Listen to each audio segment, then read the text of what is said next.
Thank you. Thank you very much. Good morning to all of you. It's my pleasure to be here. First, I want to correct a couple of things that were said in the introduction. At least they linger as truth. I was here a couple of weeks ago for the Onondaga Challenge, I think it was called. It was a regatta on Onondaga Lake to highlight the rebirth of Onondaga Lake. I was invited to come. I believed it was a bona fide invitation and that it would be a fair competition. And I said I was delighted to come to participate in this event that would bring attention to the lake and the cleanup. Joni Mahoney is a hyper-competitive individual. Hyper. She will do anything she needs to do to win. So then she says, oh, by the way, in my canoe, I have a number of people, and the publisher of the newspaper. I said, aha, good move. So whatever happens, it's going to be written about in her favor in the race. We get to the lake, and there are two canoes, and one is this bright, new, fancy, shiny canoe, and that is the hometown canoe. And there's one canoe that has about 6 inches of water in it already. It's listing on the side, and it has fewer paddles than the other canoe. And lo and behold, the shiny new one was the hometown hero's canoe. We got in this canoe, sinking, only like 3 paddles. You had to share a paddle. One person would stroke, hand it to somebody else. Lay out the course, and we set off. Now, we were, my team was so superior in terms of skill and strength that despite everything the county executive and the local team had done, we actually mastered the course, beat them in record time. We got back to the dock with that whole sharing of paddles, which I'd never seen done before, and they were not even rounding the first curve. The next day, the newspaper article mentions none of this. You would think that it was a dead tie in the race, and that the hometown heroes were just being nice, letting us win because they wanted to make sure they didn't offend the out-of-towners. But that is the truth about the Onondaga Lake. And anyone tells you anything different, send them to me. But it is also the truth that for me, who comes and goes, the story of rebirth of the lake is just unbelievable. If you had told somebody 20 years ago that lake was going to be in fishing competitions, it would just be unbelievable. And a place of recreation where you're now going to invite people and have a regatta. And the county executive is so right that is in many ways a metaphor for the entire Syracuse area, central New York. This hotel is the physical metaphor, the bookend to the lake. How long have we talked about bringing this hotel back? And it was a shame because it was the jewel of the city in so many ways.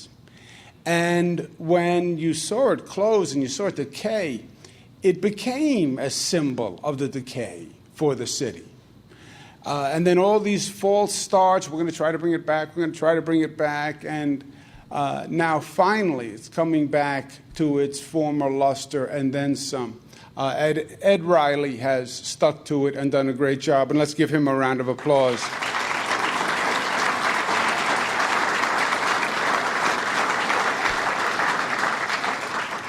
To my colleagues from the state legislature who are here, Senator DeFrancisco is here, Senator Dave Valesky, Assemblyman Sturpey are here. They actually are such tenacious advocates for your region. You should be proud. We don't agree on everything always, but at the end of the day, we get it done. We don't let politics get in the way. We don't let gridlock get in the way. We close the door. We tell each other how wrong the other person is, and then we reach a compromise that assures progress. And that's what we have done every year, working together for 6 years and I applaud them for it. Senator DeFrancisco, Senator Valesky, Assemblyman Sturpey. Congratulations. Pleasure to be with you.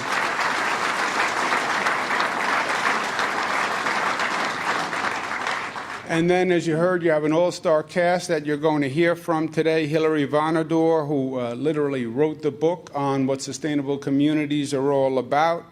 Rick Fedrizzi, who is really a pioneer in the field of environmental sensitivity and the LEED standard and how to make buildings coexist with the environment. He's done amazing work, and I didn't even know, but he's a Central New York boy, so he's coming home. And Jonathan Rose, who has been working on this topic for 20 years. We were just chatting outside, and I worked with Jonathan when I was HUD secretary. And I said, we're now like our parents, when our parents would talk about, I know him 20 years. Remember when your parents would say that?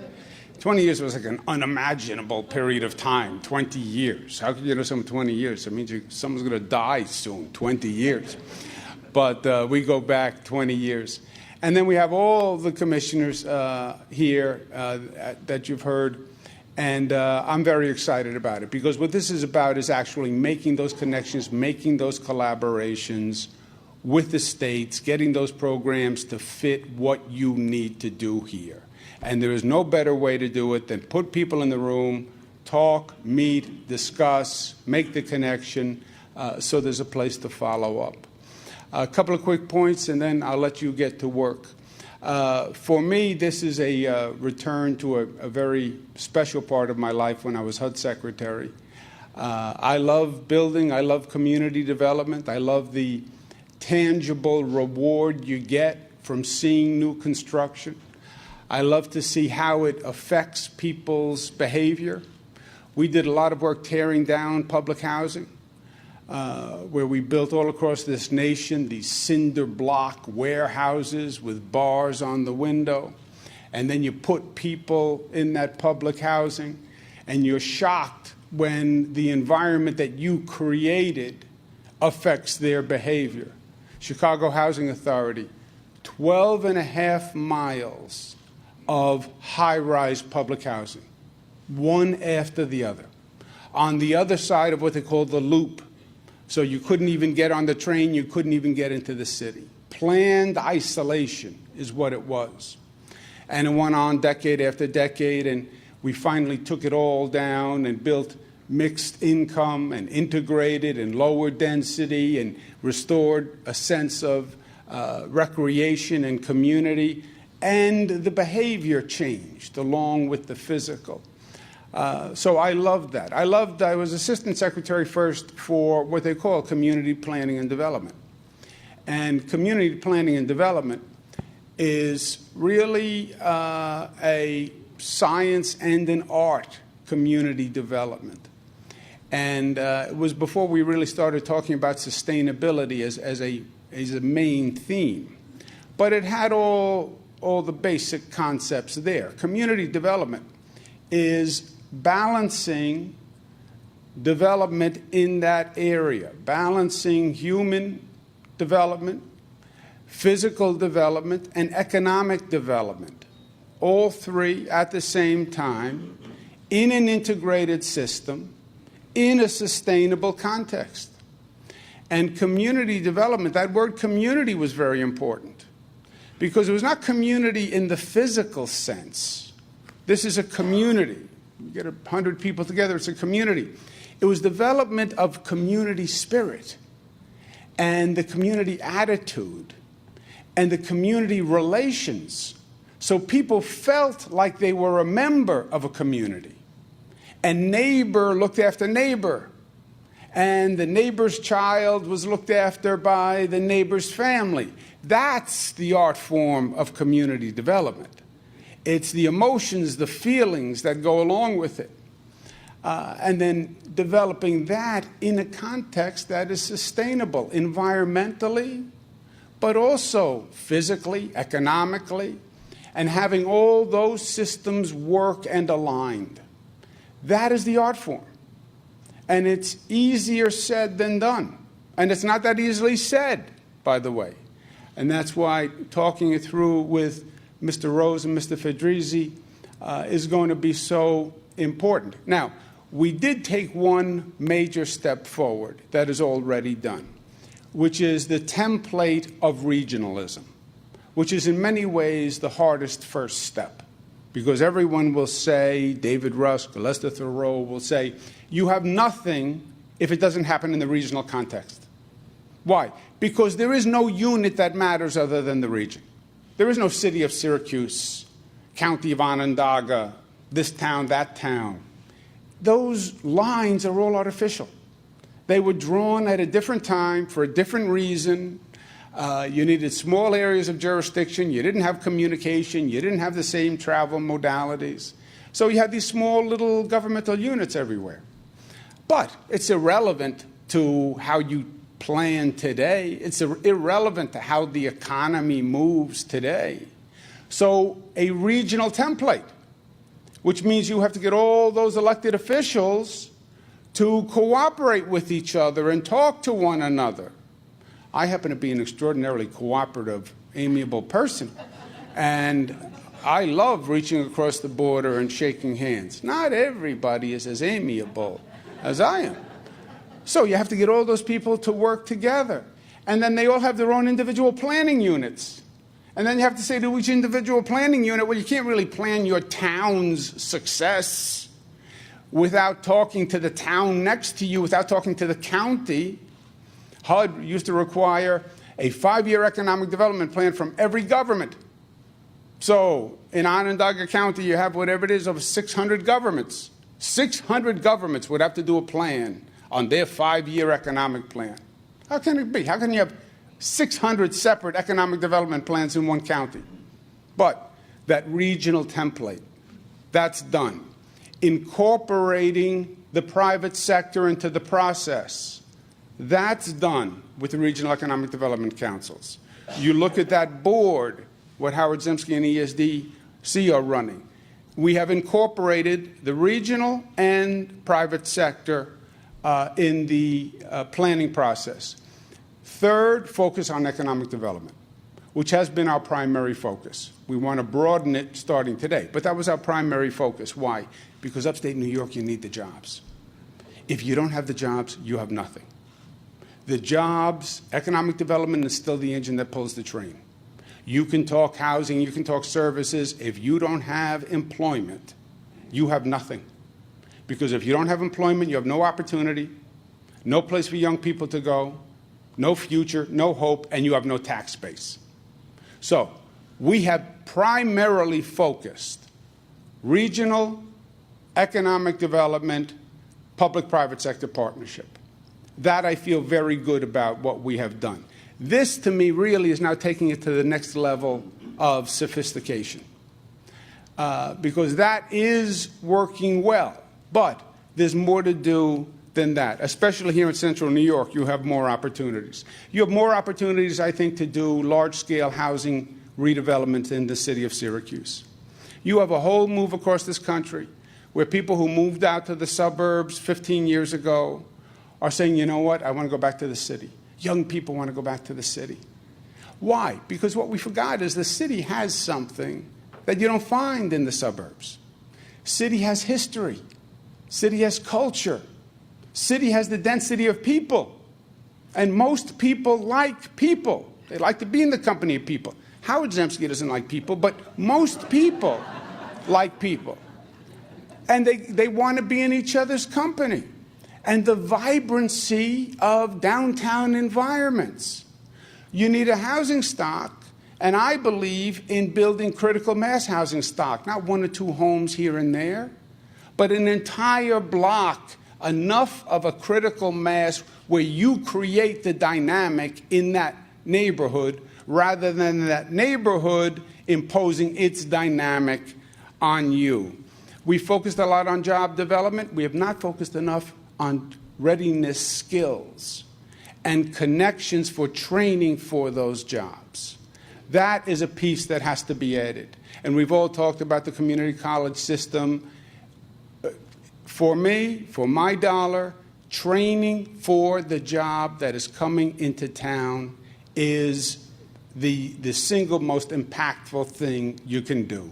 You have those big engines, Syracuse, you have Lemoyne. Train for the jobs that you are attracting.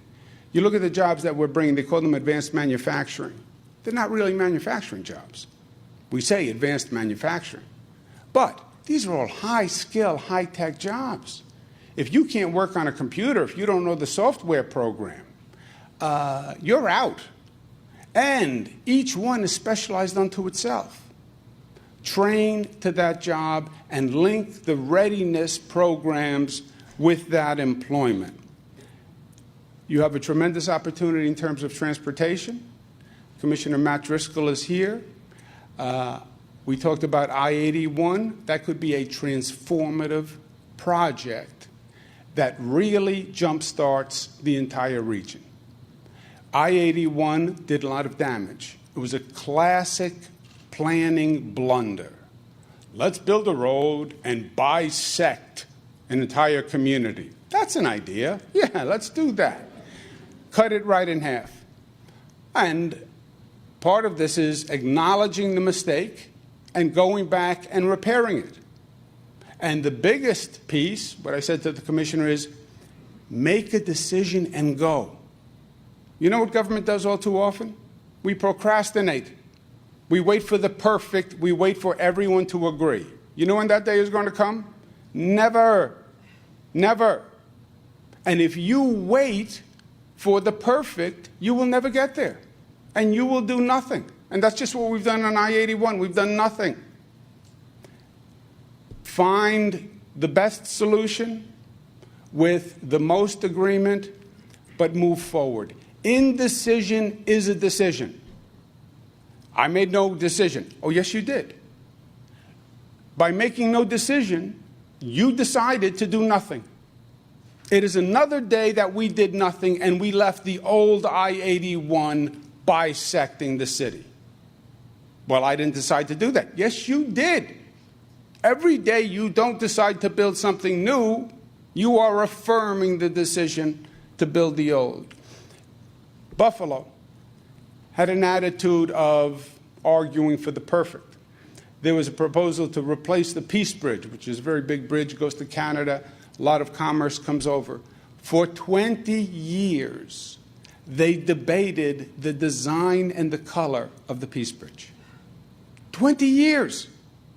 You know what happened at the end of 20 years? They never built the bridge because they couldn't agree on the design and the color and everything else. So there was never a new Peace Bridge. And we're doing the best we can. The perfect should not be the enemy of the good. I-81, come up with a plan and do it. And I think the energy itself from redeveloping that plan is going to be significant. I'd like to see more community participation, more empowerment, more ground up. We've done a great job in the REDCs of business, et cetera, a lot of big players, but also getting the community voices in the table. The governance issue in Onondaga, 941 governments? Do you really need 941 governments, all replicating the services of everyone? Do you need 900 governments? 900 entities? Isn't there a way to find some coordination and savings among them? There has to be. So those are some of the areas I would be focusing on here. The state government is here because we acknowledge one of the fundamental mistakes. We tell you to come up with an integrated, holistic, comprehensive plan that coordinates housing and services and transportation all together in one knit fabric. But then we operate the exact opposite on the state level. We have silo for housing, silo for economic development, et cetera. And what my team has worked very hard at is bringing those pieces together. So housing will work with economic development, will work with transportation. And you come up with your integrated plan, and they will make it happen. And my last point is this. The best economic development speech I ever heard, and I attended 9 million economic development community planning conferences. was what I call the taxi cab speech. And I think it applies to central New York. And basically, it was a simple concept where the lecturer was talking about the necessity to develop a spirit of positive energy in the community. And that positive energy reinforces the positive and negative energy reinforces the negative. And communities that believe they are coming back, come back, and communities that believe they're going down, goes down.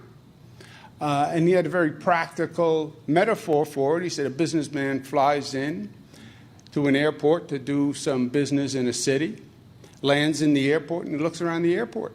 And he gets a feel just from the airport. Gets into the taxi cab, says to the taxi cab driver, so what's going on?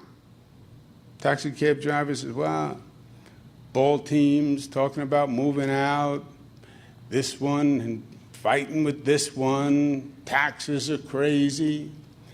Goes to the restaurant, says to the waitress, how are things going? And she gives her feelings. It becomes infectious and contagious, and it communicates. Now, upstate New York, central New York, had a bad 40 years when it came to the economy. Think about it. Even more than 40 years. I was in Buffalo one day, somebody said that to me, I thought he was joking, I started to smile. He said, I'm not joking. It's been a bad 40 years. 50s, 60s. The economy turned, we were doing manufacturing, the country made a decision on trade, give away the manufacturing jobs, we don't need them, our future is copyright, IT, high tech. Yeah, well, there were only 7 jobs that were IT, high tech, et cetera. And what do you do with the generations that we displaced when we gave away the manufacturing jobs? We missed that point. But upstate New York took a terrible beating just from that transition in the manufacturing economy. And then, frankly, the New York State legislature, and I've said this repeatedly, was not attentive to the needs of upstate New York. Stark truth, New York State legislature is dominated from people downstate, and they focused more on downstate than helping upstate. So you're losing jobs, you're losing people, you're losing energy, state government is nowhere to be helpful, and it created a negative spiral. You know how many parents said to me, I told my son or daughter to leave because there's no future, there are no jobs. That has fed for 40 years, and it's ingrained. I understand it. It's also not true anymore. It's also not true anymore. There is not a decline in upstate New York. There is an incline in upstate New York. You have not been abandoned by the state government. The state government did a 180. I am very proud to go down in the history books when they write them. My administration has done more for upstate New York than any administration in the history of the state of New York.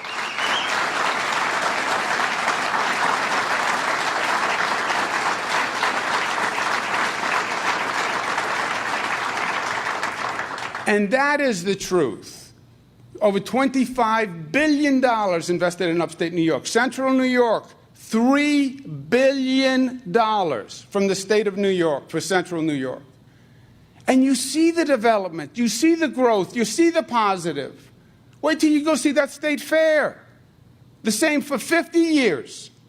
50 years. If you went and you left a sweater at the state fair 20 years ago, you could go back, that sweater would be exactly in the same spot. Nothing changed. Nothing changed. It was like going to your grandparents' home. Everything was exactly where it was, nothing moved. Where was the growth? Where was the development? Where was the new ideas? We did a $50 million facelift. You go there, you're not going to recognize the place anymore, and we just started. Amphitheater on the lake. Wow.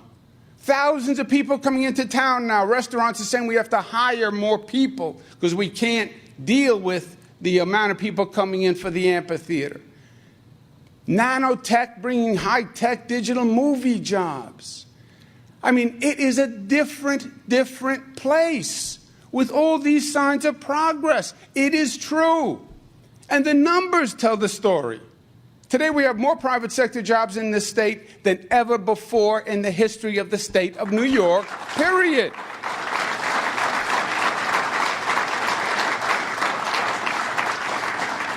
We have over 8,000 new jobs in central New York. 4 years ago, the unemployment rate in central New York was over 8%. Now it's 4% and change. So all the arrows are pointed in the right direction. And the energy that says, we are coming back, this is happening, that is essential to make it happen. It is self-fulfilling. And we have to get out of the malaise of the old days and the negative druthers, I call them, where, oh, woe is me, it's not going to happen, everything is bad. No, Central New York is on the way up. It is ascendant. We are investing, we are growing, we're bringing jobs back, young people are coming back. We have that beautiful urban core that we can develop. We just have to do it. We just have to do it. You have a total, ready, willing, and able partner in the state. We will invest in upstate New York like we have invested in upstate New York because we have our finances in order and we can do it.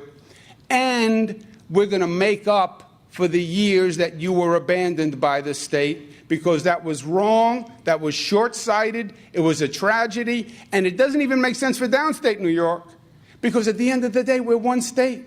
We're one balance sheet. We're one set of books. If upstate New York is losing money, downstate is going to pay the price.